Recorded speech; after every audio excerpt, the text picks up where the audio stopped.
Hello, everyone, and welcome to Conservation Conversations with Chelsea. My name is Chelsea Partridge, and I'm the Group 3 Supervisor for Brevard Soil and Water Conservation District. In this series, we talk to people involved in conservation, learn about what they do, and learn from these experts on how we can get involved in conservation in the community and at home. Today, we welcome Brian Zielinski. Brian is the District Conservationist for the USDA's Natural Resources Conservation Service. He's a certified wildlife biologist, and he covers Brevard and Seminole counties, which is part of Area 3 for the state. Brian has 23 years of experience in the natural resources arena, and his past experiences have focused on wildlife, forestry, and habitat management. Welcome, Brian. Thanks for the warm welcome, Chelsea, and good morning to you and all those that will be watching. Certainly appreciate the opportunity to be with you. We're so happy to have you. So tell us a little bit about yourself and how you got into conservation and natural resources management. Sure. Good place to start off as a launching pad. So I guess on the personal front, I'd share like many, I am not originally from the Sunshine State. I actually hail from upstate New York, where I grew up on an apple farm. And that's really where my passion for the outdoors and natural resources, were instilled in me at an early age and really developed and pushed me in the direction to pursue it, of course, as a career and a profession.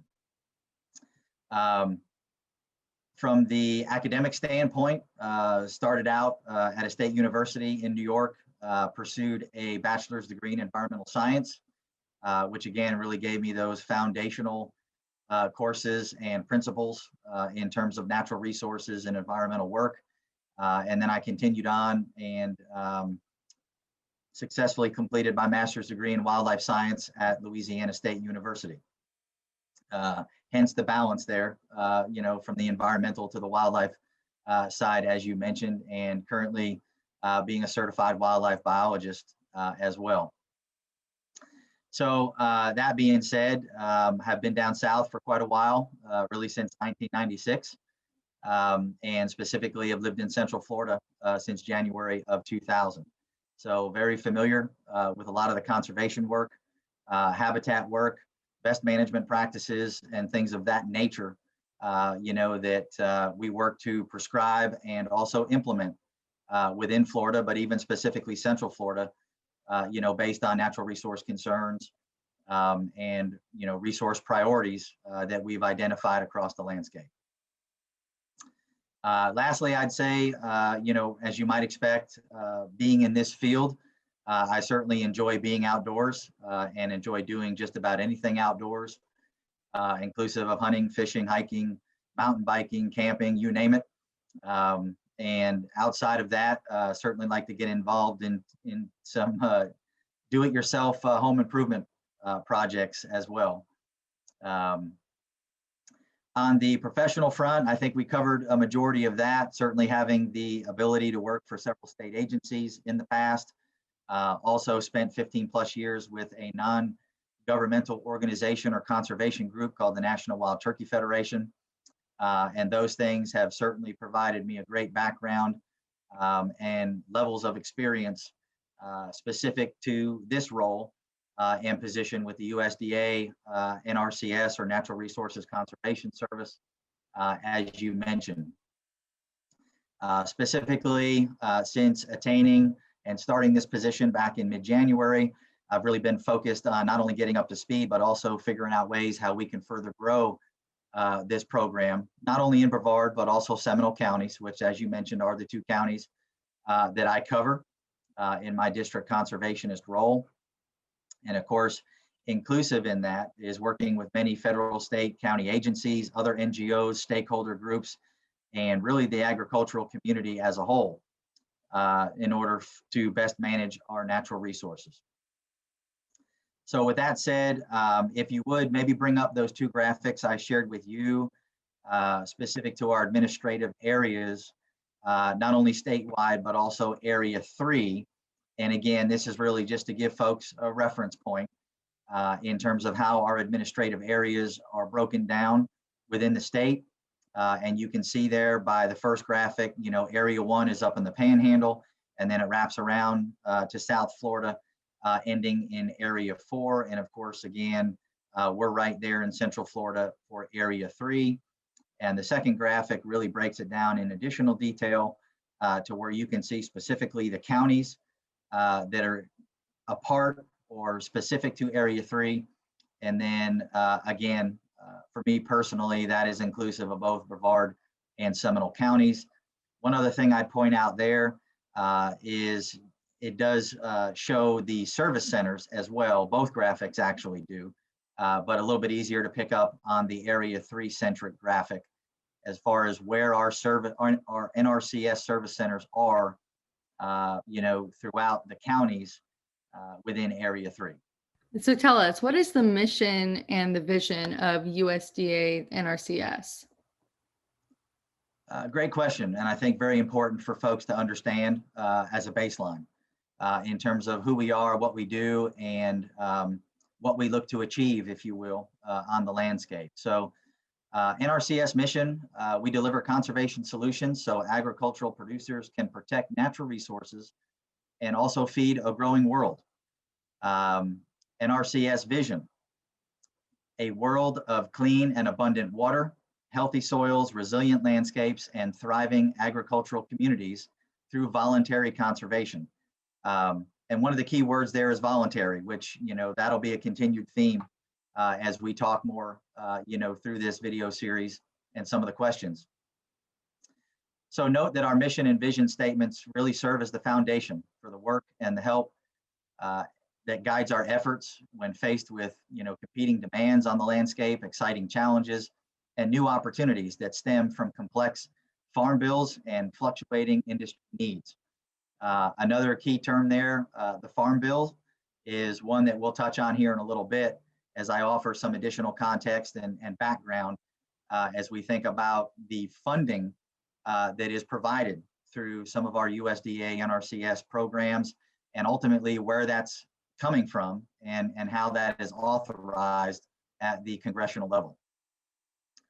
The last point I'd make there is that, NRCS is helping private landowners improve the health of their land and operations while protecting our natural resources for the future to ensure the long-term sustainability of American agriculture.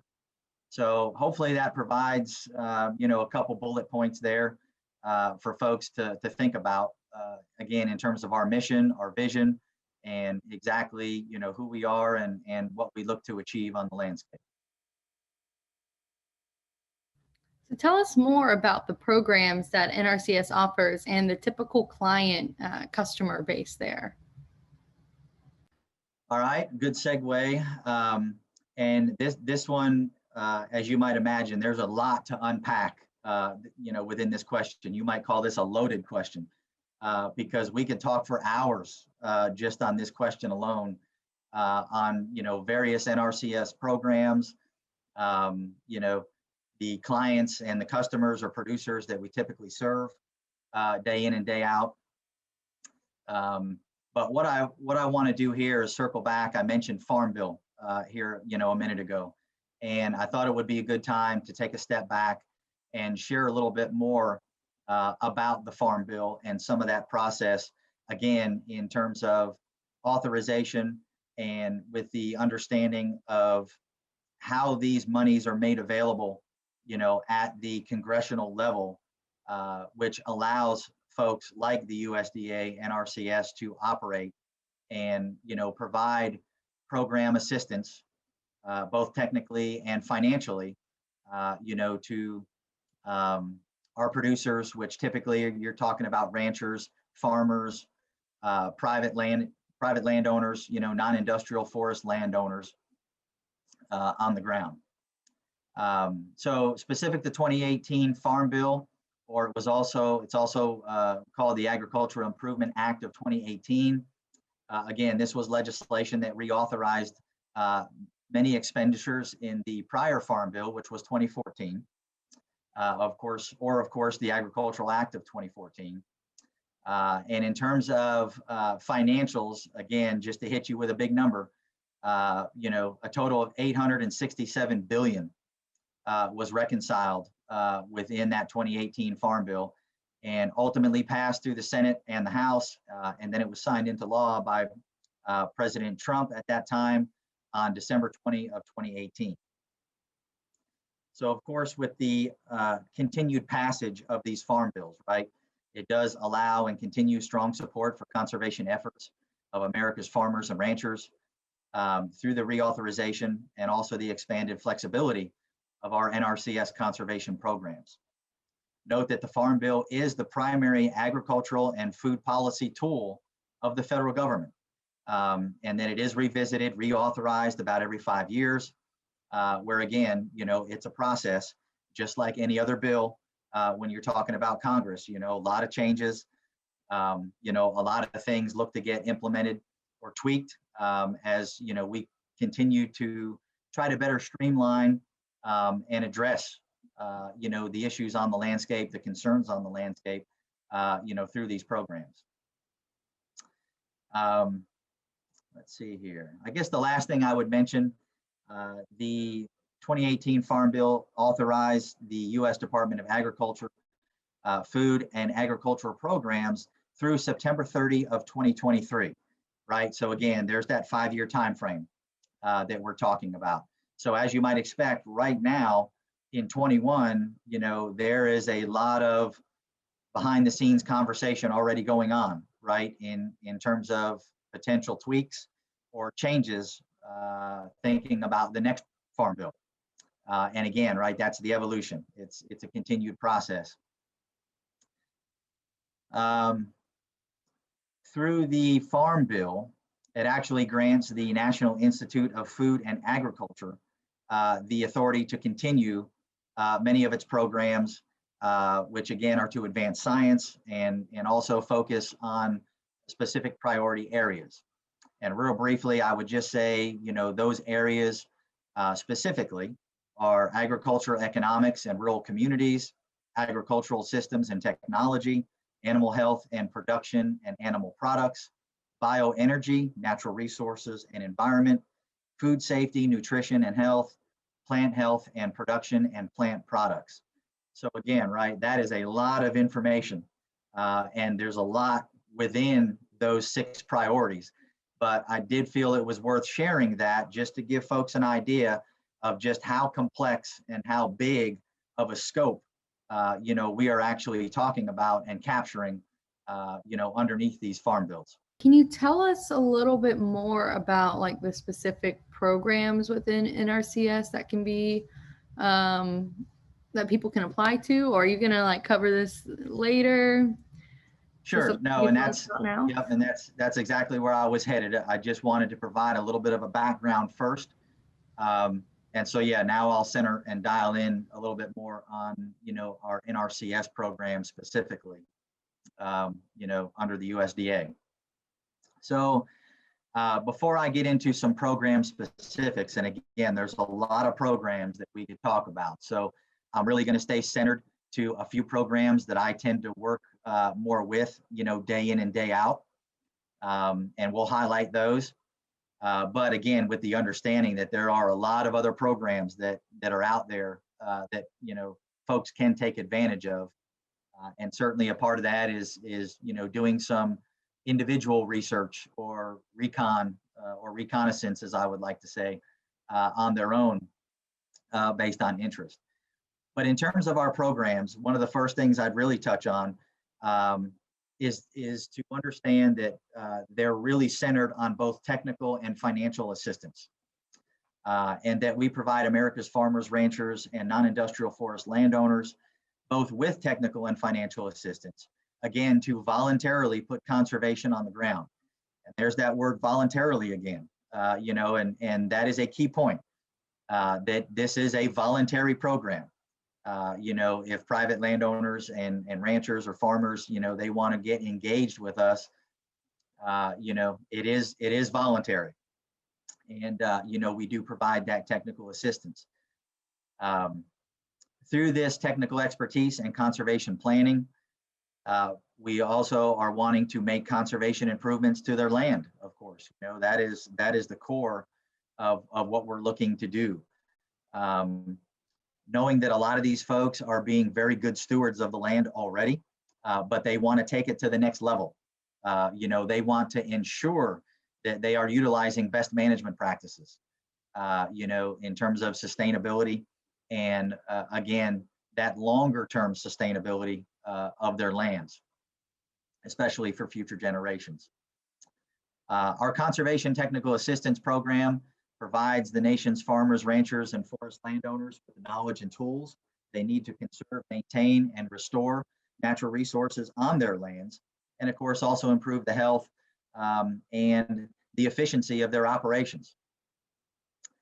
We do offer this technical assistance at no cost to the producers and the customers that we serve.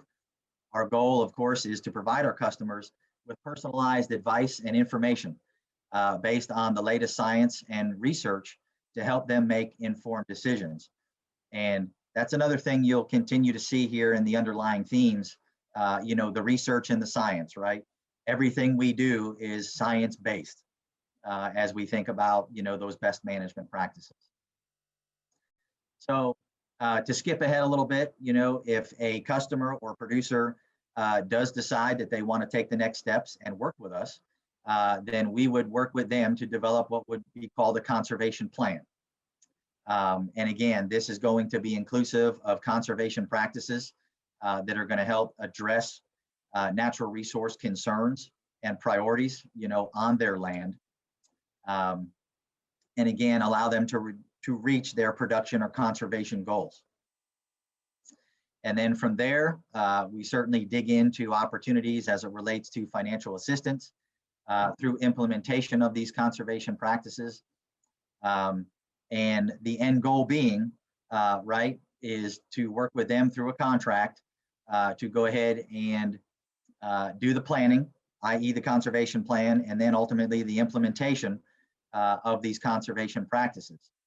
And for folks that are interested, and we'll touch on this at the very end as well, but for folks that are certainly interested, I would recommend them contacting someone like myself through their local service center of NRCS in terms of a district conservationist to get started, right? And that's really taking that first step to talk about the opportunities and maybe even set up or coordinate a site visit for a district conservationist like myself to come out and have some one-on-one time with that landowner or rancher or farmer, so we can talk about the goals and the vision, of their property and figure out how we can best assist to get them there. So we talked a little bit about conservation planning, and again, this is a plan that is very centered on that individual landowner, right? These plans are specific to each individual or each client or each producer, because based on the operations they have, based on the resource concerns that we might need to address, every plan is going to be a little bit different. And we certainly want to dial in that way accordingly to make sure that we provide that conservation plan that is clear. It is, kind of step-by-step instruction on what they can do as it relates to, best management and conservation on their land. As you might expect, this planning process is certainly very much a collaborative process, right? Not only between somebody like myself, the conservation planner, but also the customer. And we are relying on that producer or that customer to provide us that information of, again, operationally and or even where they want to go moving forward in terms of the conservation work that they want to achieve for the long term. So it's very much being a good listener, if you will, right? Early on in the process, because we have to fully understand not only where they've been, but also where they are and ultimately where they want to go. And it's awful hard to do that if you can't put all that together in context, to come up or formulate, that best plan ahead, or what I would like to maybe term as a roadmap. And when you think about that conservation plan. I have So to say, I think it's awesome that you guys do individualized conservation plans like that and take the goals of the landowner into consideration. I know that probably adds so much work to what it is you have to do and when you're working with producers, but I I think it's amazing that you do that and consider all those different aspects when you're putting together those management plans and the roadmap, as you said. sure, sure. And to your point, yeah, it's extremely important. You know, it's not a one size fits all. Certainly, there are opportunities where if I'm working with multiple landowners in a county, and I'm seeing some of the same issues that need to be addressed, you know, let's say maybe invasive plant species, right? We all know that here in Brevard, one that we see quite a bit is Brazilian pepper. You know, it seems to be about everywhere. So as I work to address that concern with one landowner, you know, certainly that correlates to other landowners as well in terms of eradication of Brazilian pepper, right? To try to restore the habitat and the landscape to more native, you know, plant species, et cetera, and the ecosystem as a whole. So again, there's certainly some overlap there in what we are doing. But it is very important, you know, to think about it from an individual standpoint because of the differences, not only maybe property centric, but also operational centric, you know, in terms of what that client or customer or producer may be doing from a livestock standpoint or otherwise. So one thing I'd touch on as I kind of wrap up the planning process conversation. And of course, you being a part of the Brevard Soil and Water Conservation District, you've heard me talk about this before, but that is the 9-step conservation planning process that we follow as it relates to NRCS. And real briefly, I'll go ahead and just outline these steps for understanding. But the first step would be to identify the problems or the opportunities. Again, you know, what are the resource concerns that are on that property or that are being experienced, you know, by that rancher or farmer, you know, that we want to address. 2 would be to, again, determine the objectives, right? What are those goals and objectives, short-term, long-term, that they are looking to accomplish? And that begins to shape how we can best assist them with the programs that we offer via technical and financial assistance. 3rd would be to inventory those resources, right? We actually want to document what those concerns are on the landscape. And I would kind of term this kind of the good, bad, and the ugly sometimes, right? I mean, you want to do a full inventory of what you're dealing with to make sure that holistically at the property level, at the ecosystem level, at the landscape level, you know, you're addressing everything that you need to. Of course, from there, we want to analyze this resource data, right? We want to look at soils data. We want to look at wetland data.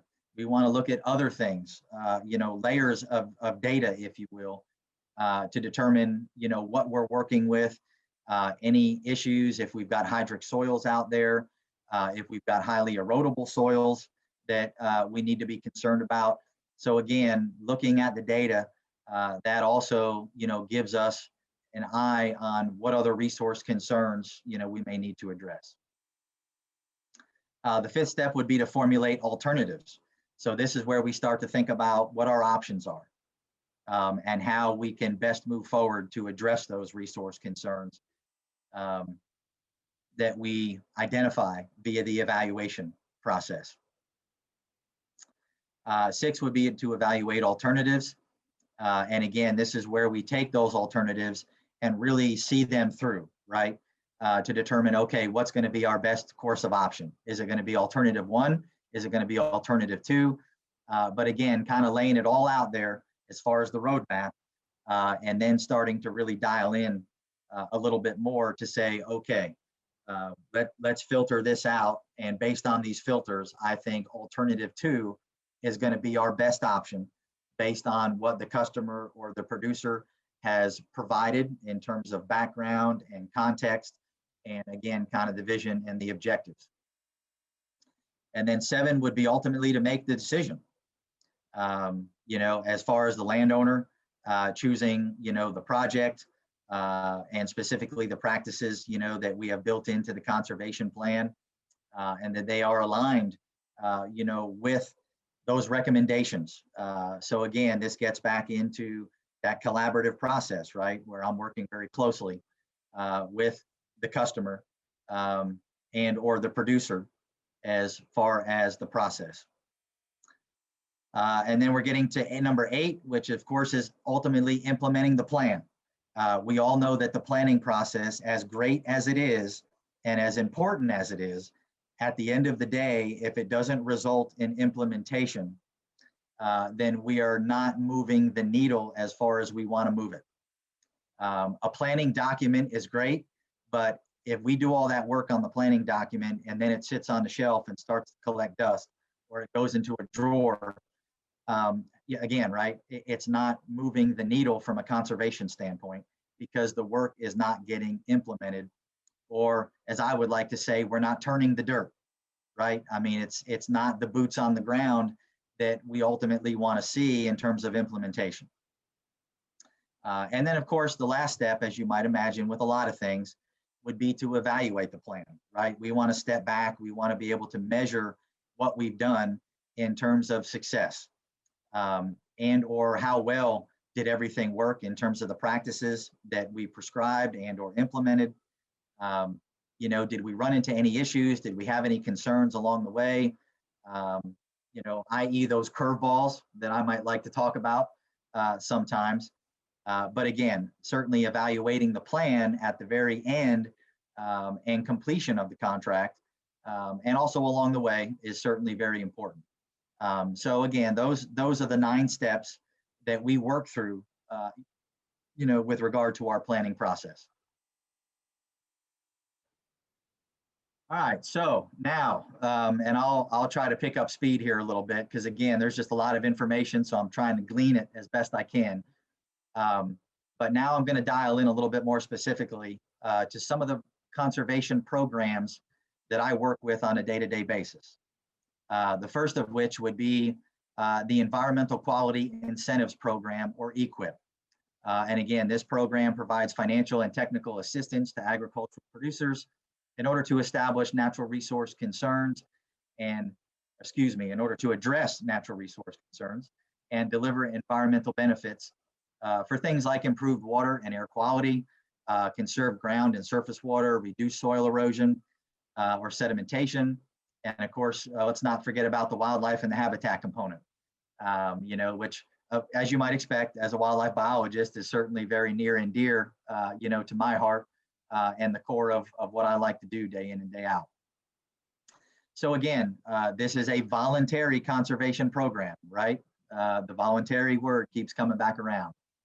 But together, NRCS and producers invest in solutions that conserve natural resources for the future while also improving their agricultural operations. So I would say just off the cuff that, EQIP is one of the programs that I most deal with currently, in terms of the existing contracts that I have between both Brevard County and Seminole County. And I continue to see a lot of interest in EQIP. This is really a starting point for producers in terms of them getting interested in working with us, and this tending to be the program that we would take advantage of initially when working, with a client or a producer based on what their needs might be. The second program I'll talk about is the Conservation Stewardship Program, or CSP. This is another one that I tend to work with day in and day out, and currently trying to build my CSP contracts or program influence, within this field office here out of Cocoa. So the Conservation Stewardship Program helps agricultural producers maintain and improve their existing conservation systems and adopt additional conservation activities to address priority resource concerns. So in that, you've kind of heard a little bit of a difference, right? Where EQIP, again, tends to be that initial program where folks are going to get engaged with us that want to establish a conservation system or conservation practices where for CSP, this is almost like the second stage, right?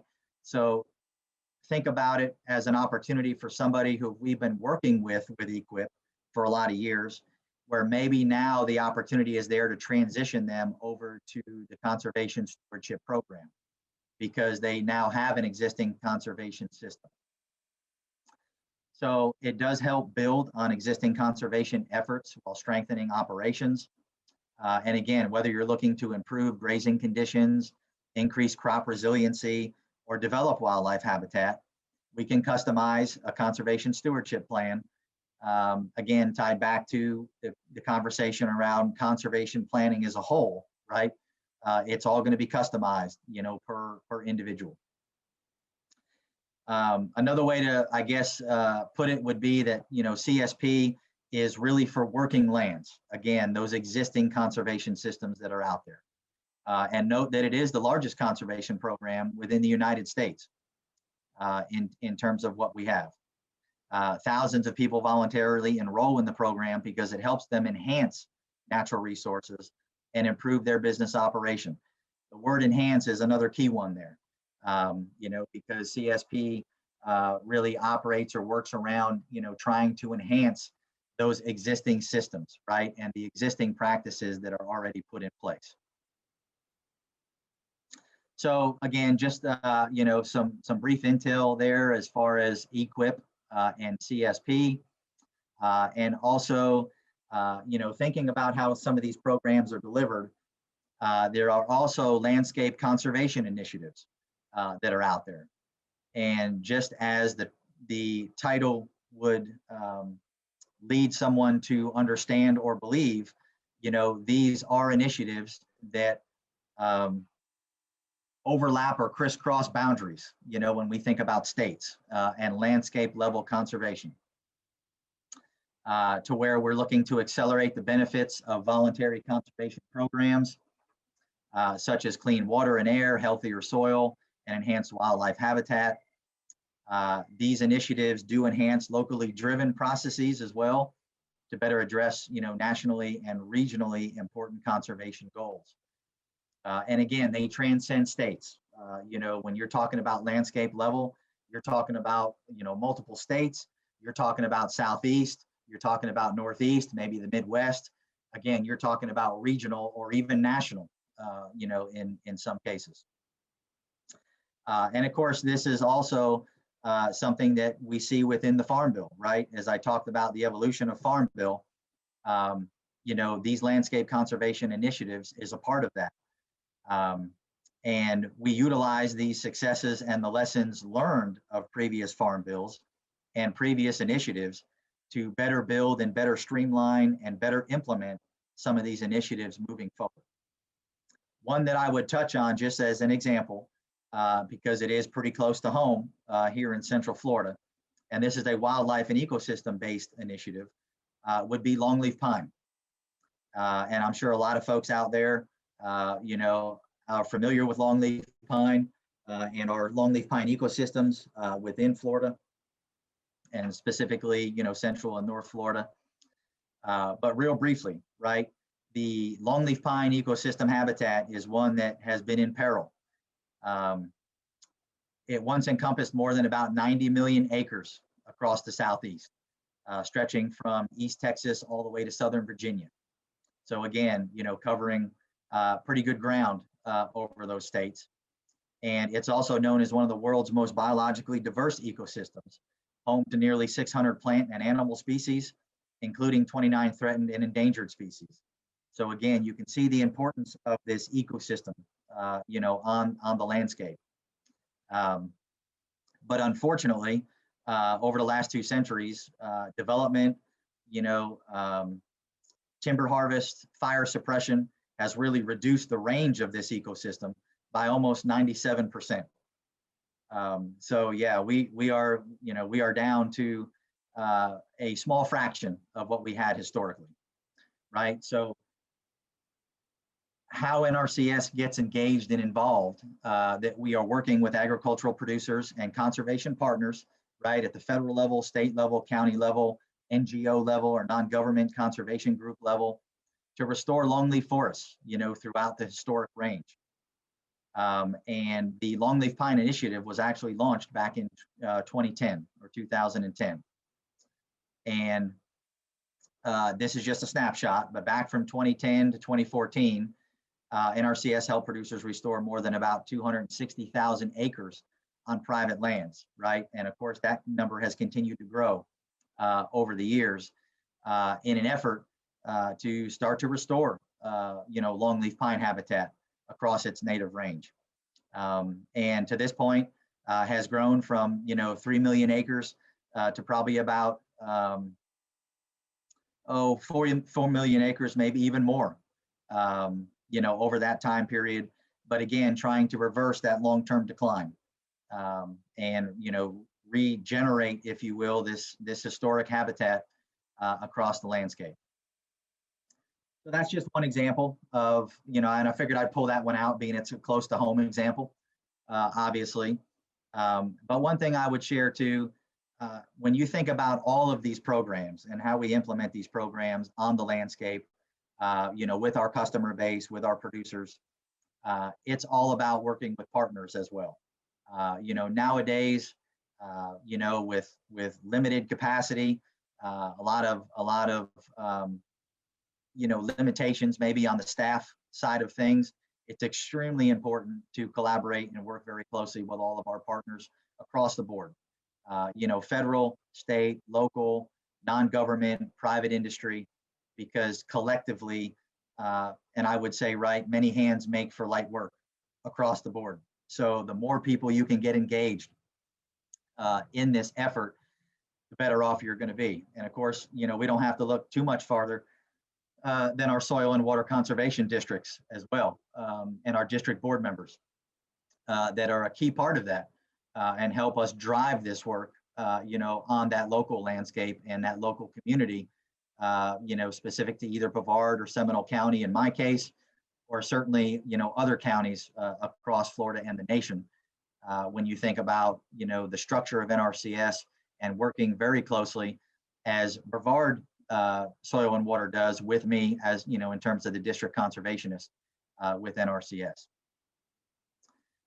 There are other grant programs that NRCS also offers. One is called the Conservation Innovation Grant, which is a competitive grant program to develop new tools, approaches, practices, and technologies to further natural resource conservation on private lands, i.e. they're called SIG grants, if you will. As you might expect, we're pretty big on acronyms. I'm trying to steer clear of using those too often here, so folks can, stay on track with what I'm discussing here. But again, that is a great opportunity as we work to address the nation's water quality, air quality, soil health, wildlife habitat challenges, et cetera. The last thing I'll touch on here in terms of NRCS programs, and again, this is just a brief snapshot, but it relates to our easement programs. And they would fall under the Agricultural Conservation Easement Program, or ACEP as we call it, which helps landowners, land trusts, and other entities protect, restore, and enhance wetlands, grasslands, and working farms and ranches through conservation easements. One of the sub-programs within that is called the Agricultural Land Easement Component.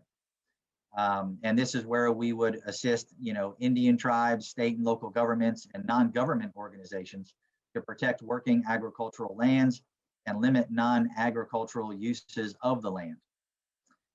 Under this agricultural land easement component, NRCS may contribute up to 50% of fair market value of the agricultural land easement. One of the other components I would talk about here is the wetland reserve easements. And this is where NRCS is helping to restore, protect, and enhance enrolled wetlands, where again, we're providing technical and financial assistance directly to private landowners and Indian tribes and other groups to restore, protect, and enhance wetlands through the purchase of a wetland reserve easement. And of course, this can be done, through various contracts, whether it's a permanent easement, i.e. in perpetuity, whether it's a 30-year easement, it could be a term easement, or it could even be something like a 30-year contract. So, there are various tools or mechanisms that we utilize, within that wetland reserve easement component.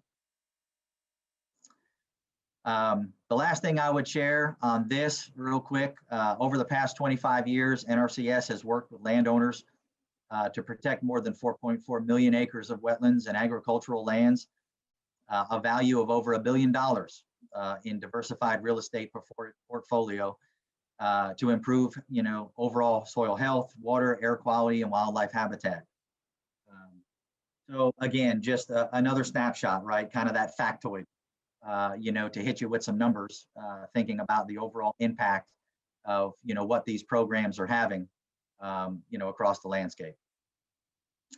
So the last part of that question I wanted to touch on, right, was what is or who is our typical client or customer base? What do they look like? Well, as you probably heard, I talked a lot about that in the information I just offered, right? Talking a lot about, our ranchers, our farmers, our private landowners, our non-industrial forest landowners. These are the typical clients and producers that we work with within the agricultural community. Of course, there are opportunities, and certainly those are ones that we look for, right? We seek out the beginning farmer and rancher, or the limited resource farmer and rancher, or the socially disadvantaged farmer or rancher, or even the veteran farmer or rancher as well. So there are select groups, that we really, try to facilitate work with as well, through additional outreach. But as a whole, yes, that really does encompass, our clientele, our customers, our producers. When you think about America's ranchers, farmers, private landowners, and non-industrial, forest owners. I loved all of that information you just gave us. It was a lot, but it was amazing. And I appreciate you highlighting a few of those programs like EQIP and CSP. And I know there's a lot more, and I'll make sure I share the NRCS website link when we post this video online. But Yes. I want to know more about, for people that are watching and maybe they heard about this and maybe they're interested. So tell us more about the process for applying to these programs. Sure. And yeah, we'll talk a little bit more later on when we wrap up about just kind of informational sources and where folks can go, to garner additional information that's out there. So yeah, really the next logical step, right, is now that we've talked about kind of who we are, what we do, and more specific to some of our programs, for somebody who's interested, how would they go about applying for these programs, and what does that process look like? So Chelsea, if you would, I know I shared a few other graphics with you earlier. And yeah, if you could put that, this one will start here. In terms of working with NRCS. So this would really be the first step, right? If somebody has determined, okay, I think I want to look into this a little bit more. I do think I want to work with NRCS. So what are those next steps? And so we have flyers or fact sheets out there that really help guide somebody through that process in terms of those steps and other questions that they can even answer themselves to determine, whether they would be a good fit to work with NRCS, ultimately through things like producer eligibility or even land eligibility. And so these are some of the starting points that as I meet with potential clients or producers out on the landscape, I tend to give them what I would call like an outreach packet of information, which is inclusive of this flyer, along with several others, to give them a better idea of what this process looks like, the steps that are involved, and then ultimately, what things are going to look like if they do decide, to develop a conservation plan with us and, want to implement practices specifically through a contract, and then how that process works. and what the expectations are, what their responsibilities are, at the end of the day, to go ahead and implement that contract, as we work again very closely with them to go ahead and see that through.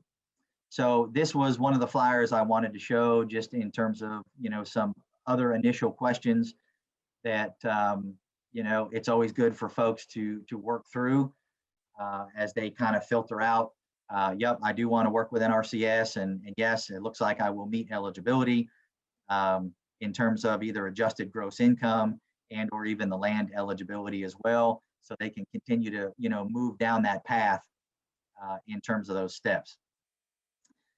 So if you would, go ahead and show that second graphic that I shared with you in terms of the 5 steps to assistance. And again, this is another great one for understanding, and really just gives folks an initial snapshot of, what that process entails or involves, and ultimately from start to finish, what those bigger steps are. We've certainly spent some time already talking about the planning component and conservation planning as a whole, so we won't really spend much more time on that.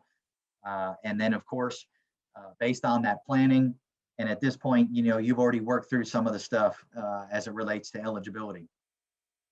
From planning, we then go to application, where we would formally work with the individual to complete an application, again, specific to whatever program that might be, whether it's EQIP or CSP, so on.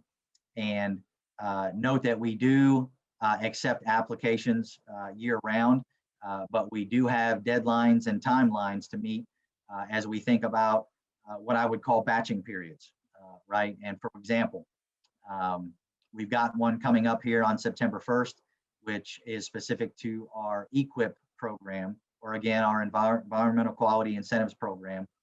And we need to have our applications in no later than September 1 of 2021. And this is for our FY or fiscal year 22 program. So again, there are deadlines that we need to keep in mind, but we do accept those applications at any time. So once the application is in, then we work back through the eligibility process. There are other steps that folks need to take with folks like the Farm Service Agency to get established if they're not already, in terms of some additional paperwork and or getting a farm number and tract number assigned for their property. So again, there's a lot of steps that we're not going to have time to talk about today, but just we'll touch on a couple there. And then ultimately, as we work through that process, then we're talking about the ranking component, where we actually go through the screening and then determine the overall ranking for the application and that individual based on the resource concerns that are being addressed. And do keep in mind, right, that as individuals are being ranked, they are being ranked against other folks that are also in that applicant pool for that program. So it is a competitive system in terms of folks being in the same funding pool and being eligible for assistance, financial assistance, and dollars to assist implementing those conservation practices on the ground. And then, of course, again, assuming that all goes well and they rank out high, but they could be medium, they also could be low. But certainly if you rank out high, that really increases your chances of getting funded within a given allocation or funding pool. And then if you are pre-approved, then things start to move forward, and then we solidify the contract through all the paperwork, the signatures, et cetera. And then, of course, at that point, it's all about implementation. We talked about it earlier. It's great to have the conservation plan. It's great to go through all that planning to determine what that vision is and the end goal for a producer, for a client in that piece of property. But at the end of the day, it's about implementation and getting the work done on the ground, because that is, in fact, where we are moving the needle in the greatest fashion. So really, I just wanted to touch on a couple of things there as far as that process and the application component. And then some of the other pieces beyond that, when we think about eligibility and, individual ranking, for an application, and how all that typically culminates when we think about, a contract, and then finalizing all the paperwork to be able to work, with a client or a producer on the landscape. So tell us more about NRCS programs and what they do to actually help conserve our agricultural land and natural resources. Sure, sure. Well, I think, as you can tell by what I've shared already, the center point, is all about addressing the natural resource concerns, that are on the landscape, what those priorities are. And again, it's not a one size fits all, based on invasive species, whether they be plant or animal, whether there's other issues on the landscape in terms of plant degradation, or maybe it's water quantity or quality, maybe it's energy, maybe it's, air quality. Again, there's a lot of things that kind of fit into that matrix. But at the end of the day, our programs are, I guess I say, framed up, are oriented or established, to really address the local natural resource priorities and needs, within that local agricultural community. And of course, that's through identification of the greatest natural resource concerns that are out there. And as you would expect, and of course, Chelsea, this, but we do have mechanisms in place through our local working groups and working with the soil and water conservation districts, where we try to garner this information, from the public, right, from our agricultural community and our partners, as we work to dial in and make sure that our programs and our financial assistance and technical assistance is centered, on those greatest needs as we think about resource concerns. As I've mentioned as well, certainly the boots on the ground, right, with regards to conservation planning and implementation of best management practices is another key component in terms of delivering these programs and that end result. And ultimately, these programs and our technical and financial assistance tend to provide ranchers, farmers, forest landowners, additional tools to accomplish the work that they are often already wanting to do or planning to do anyway, because they are good stewards of the land. So, this is an opportunity for them to work with us and see the work through that they want to do, but give us the opportunity to provide them the best technical assistance we can through science and research, and again, best management practices. And then it also allows them an opportunity to take advantage of the financial assistance that we offer, to implement these practices, as opposed to, that client or producer paying for that, in entirety, all out of their own pocket. If they are working with us through some of these programs, then we are able to provide, some financial assistance to go ahead and implement that work. And I would also say, right, that our programs are, of course, very diverse, and we cover a lot of opportunities when you think about implementation with our programs. But do know, right, that there are similar programs as far as land assistance programs or landowner assistance programs that also are made available through some of our partners. When you think about like state agencies, for example, the Florida Fish and Wildlife Conservation Commission, they have a landowner assistance program, or LAP, which operates in a very similar way, as does the Florida Department of Agriculture and Consumer Services, or FDACS. They also have a landowner assistance program. And I also know that some of the water districts do as well, like the St. John's, River Water Management District.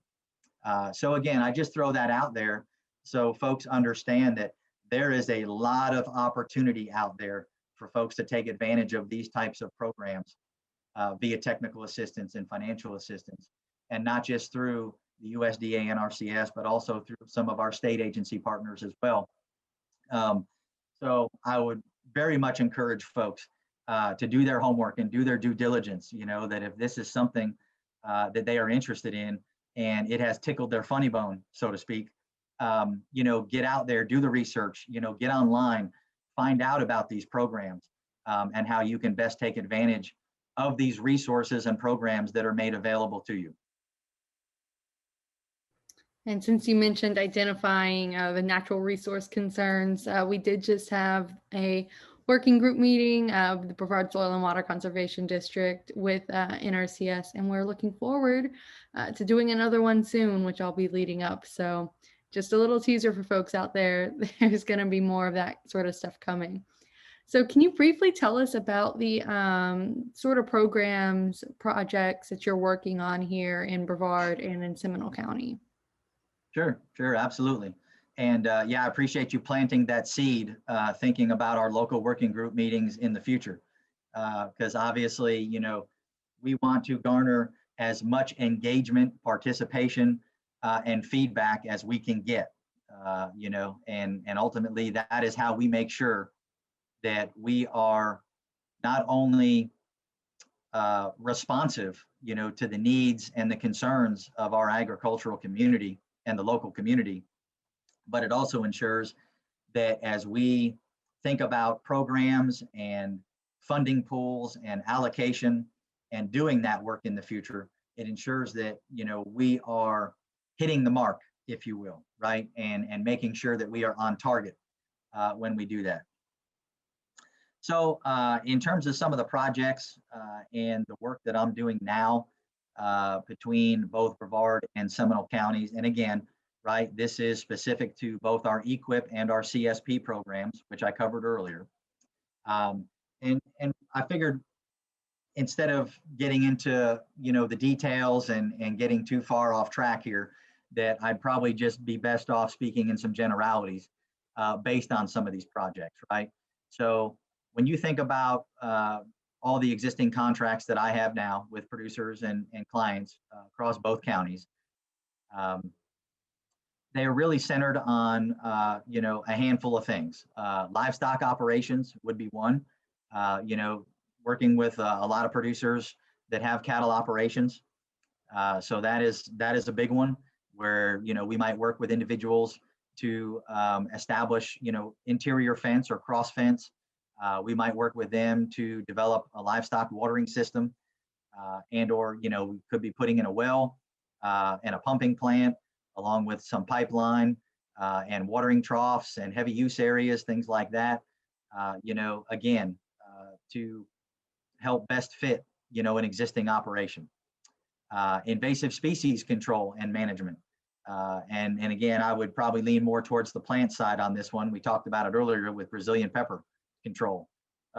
That is a big one. But we've also got others thinking about Kogan grass or Japanese climbing fern. So, we have, unfortunately, no shortage of invasive species. And I would say both plants and animals, right, when it comes to Florida, and especially Central Florida. So I do have a number of contracts where we are working to address those resource concerns as well. Water quantity and quality, again, this is something that we'd be addressing in livestock operations or others, through a livestock watering system to make sure that the animals have, enough volume when you think about water reserves and also, the quality of water that they need. Water conservation, certainly we can talk about irrigation or micro irrigation, whether we might be working, with nurseries in terms of production, or tree farms, citrus groves, there's certainly some examples there to touch on. But all in all, I would say, that probably captures the majority or the scope of a lot of what I'm working on within my existing contracts and existing producers across both counties. Now, that being said, I would certainly say there is much opportunity to continue to grow and broaden some of that scope, and more specifically thinking about forest management or prescribed fire or even additional habitat, management for wildlife. And as you might expect, right, that's very close to home for me, based on my experience and my background, having worked in the forestry and the wildlife arena, for many, many years. I would like to see more opportunity present in those areas, as I continue to work with producers and have those conversations with the landowners, in terms of, how we can better, I guess, address, those needs on the landscape as well. But certainly overall, very much a mixture of operational and habitat and wildlife-based projects, both in Brevard and Seminole counties. So, broader than NRCS and the agricultural community, how can people help with conservation efforts at home or out in the community? Are there volunteer opportunities or best practices that people can practice in their day-to-day lives to protect wildlife, our land, and our water? Yeah, great question. And as you might expect, yes, absolutely, there are some very good opportunities out there for folks that are interested, and want to seek those out, and really take the next step, right? Because working on the back 40, so to speak, and your home place or your own property is great, and certainly that helps move the needle, collectively at the landscape level. But when a person decides to get engaged at the next level, to where they can start to influence, things politically, or work with other individuals and provide recommendations, via the community, whether it's agricultural, environmental, or otherwise. And certainly, I would point my finger right back at you, Miss Chelsea, because of what you are currently doing, right, with the Brevard Soil and Water Conservation District. This is a great example of you taking it to that next level, because you want to have an influence over a greater area, and a greater impact. So that is absolutely a great example. But no doubt, I would just recommend or suggest to folks, to get engaged, right, with local and community conservation groups. Volunteer your time and your efforts, based on your passions and some of the natural resource conservation work, that you're interested in. Seek out those additional opportunities.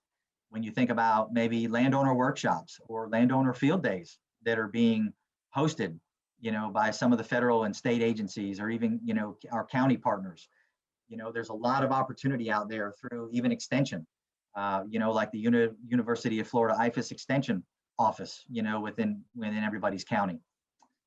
There's also courses, things like Master Wildlifer or Master Gardener, that folks can get engaged in when they want to continue to develop, in terms of their interest and conservation efforts.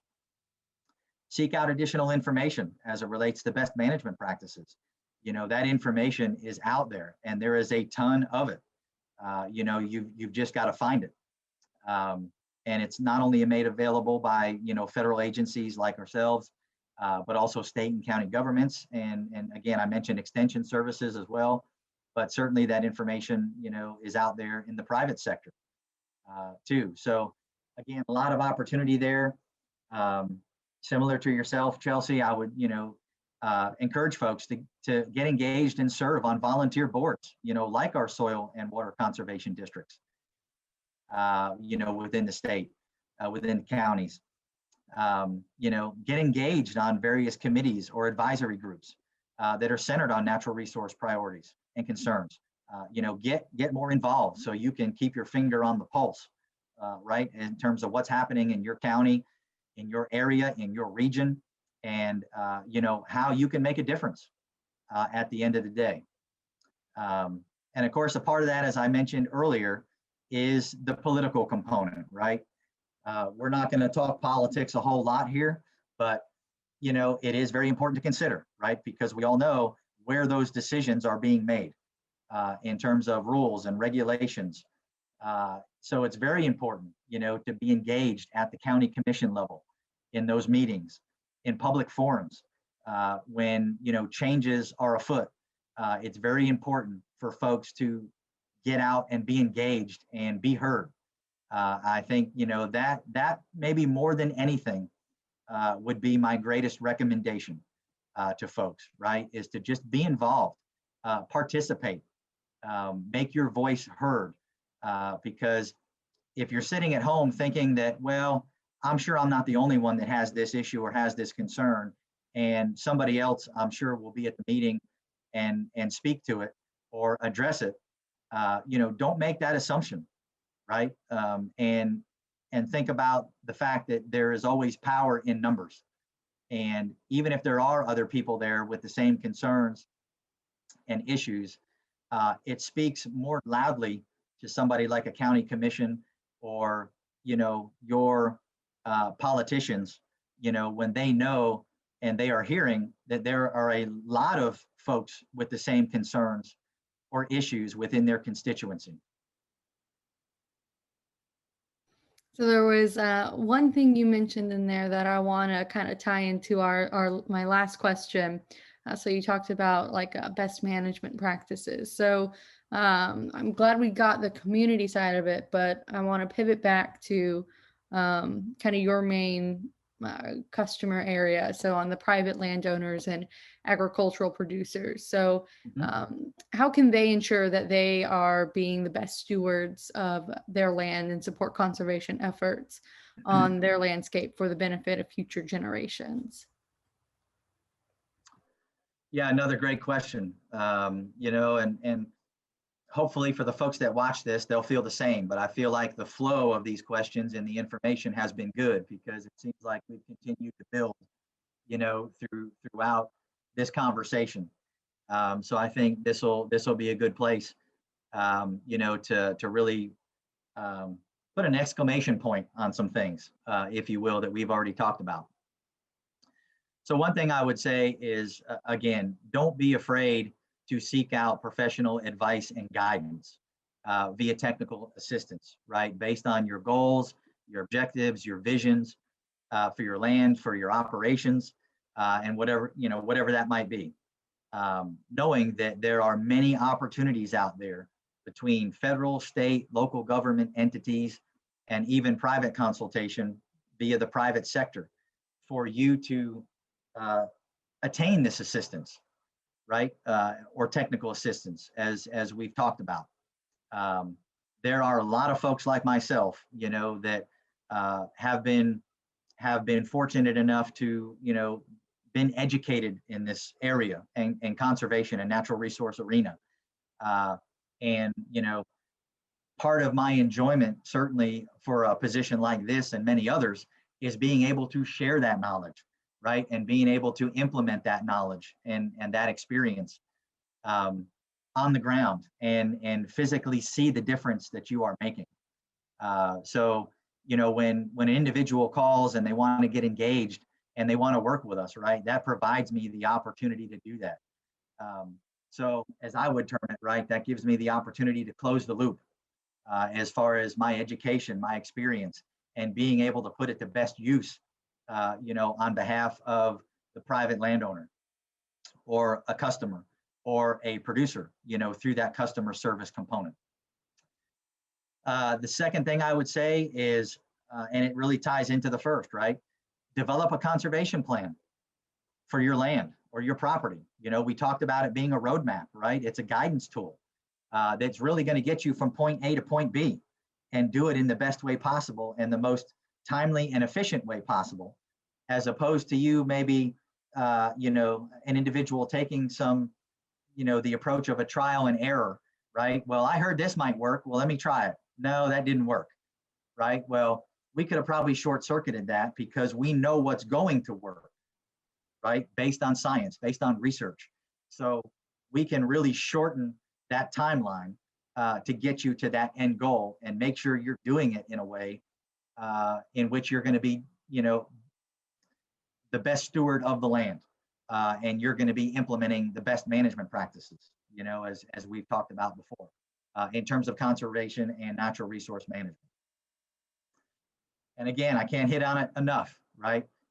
And if and when you develop that conservation plan, the next and the key step is to implement that plan.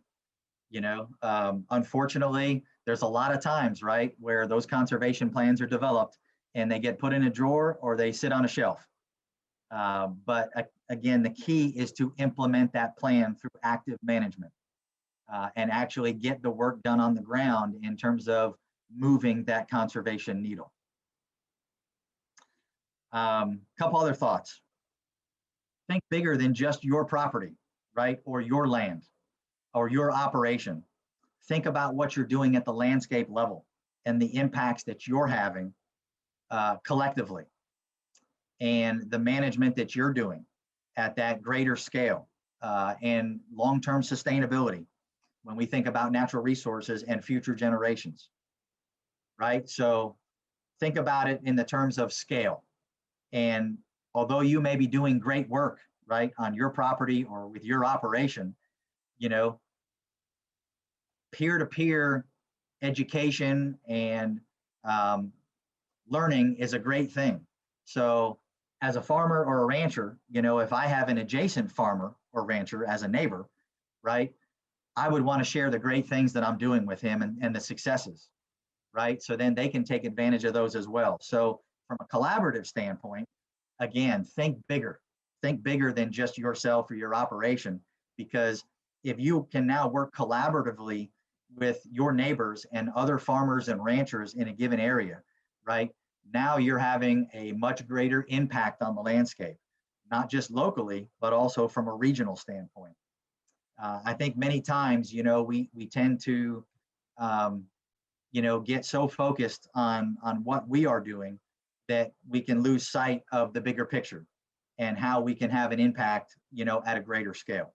So that is certainly one thing I wanted to share as well.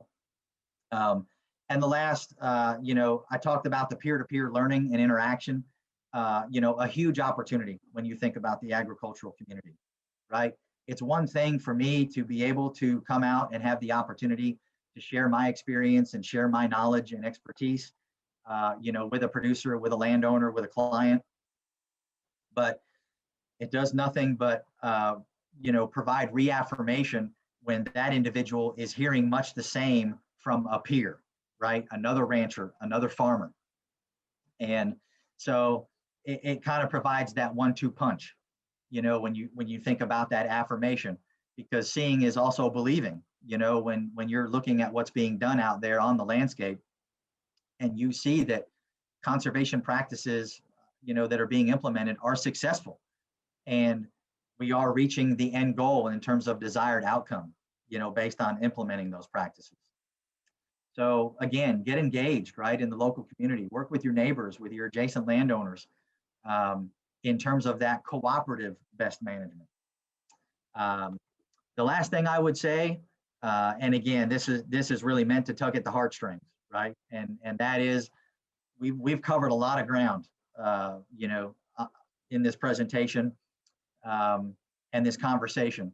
But at the end of the day, and I know there's a lot of other folks out there like me, the reason they got into this business, right? The reason they got focused on natural resource management and conservation, is because we care about the land. We want to be best stewards of the land.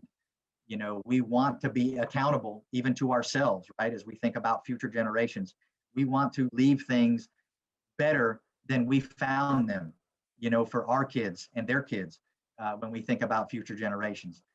And I would sum that all up by saying, it's about leaving a legacy, okay? And folks have an opportunity to really determine what that legacy is going to look like. So I would just, again, challenge folks and encourage folks to think about that in terms of the legacy that they want to leave, for their kids, their grandkids, and future generations, in terms of what's going to be here on the landscape, in terms of natural resources and the, conservation work that we are going to do in terms of long-term sustainability, of our resources.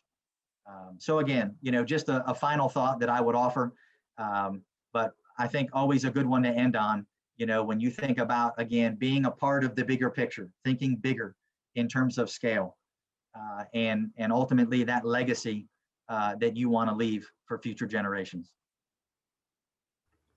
Wow. Thank you so much, Brian, for joining me today and sharing with us all of these incredible conservation opportunities to kind of help shape that legacy that you were just talking about through NRCS. And you mentioned some other programs and how people can apply and how people can get involved in the community. So I really appreciate all this incredible information you shared, and I cannot thank you enough. So thank you, really. You bet, Chelsea. And again, much appreciate the opportunity. Very much welcomed from my standpoint. Any opportunity I have, to provide this kind of outreach and share information about who we are, what we do, our programs, how they're implemented on the landscape. And again, at the end of the day, how we are moving that conservation needle. That's what it's all about. It's not just about doing the work, right? It's about being able to share about that work, and not just the successes, but also the failures, right? Because that's how we learn collectively. But again, it's about sharing that passion. And, hopefully folks were able to see some of that passion come through today on my end. Again, it's kind of hard to hide. And a lot of times you just wear it on your sleeve, when you're passionate about stuff, but that's great, right? Because the emotional component is what keeps you fired up, in terms of your passions and what you're doing. So again, very much appreciate the opportunity. I know we talked about sharing some additional resources in terms of some websites and things like that that we'll do as well. And, certainly just off the cuff, and I know there'll be others, but from the NRCS standpoint, folks can certainly go to www.nrcs.usda.gov to find a ton more information about the USDA and the NRCS and the programs we offer, how we operate in terms of, technical and financial assistance and conservation planning, and lots of other things, right? Our grant programs, our ecosystem initiatives, whatever it might be. And of course, a part of that is also being able to select on your state and determine, where your local NRCS service centers are within your county or an adjacent county. So you know who that point of contact would be to give them a call and initiate some discussion, based on our conversation today, and what we offer and how we can best assist you. Thanks again, Brian. And thanks to everyone that has joined us. If you have any topics that you'd like to hear about or people you'd like to hear from, please reach out to me or let me know in the comments. And once again, I'm Chelsea Partridge, the supervisor for Brevard Soil and Water Conservation District Group 3. And thanks for joining me for Conservation Conversations with Chelsea.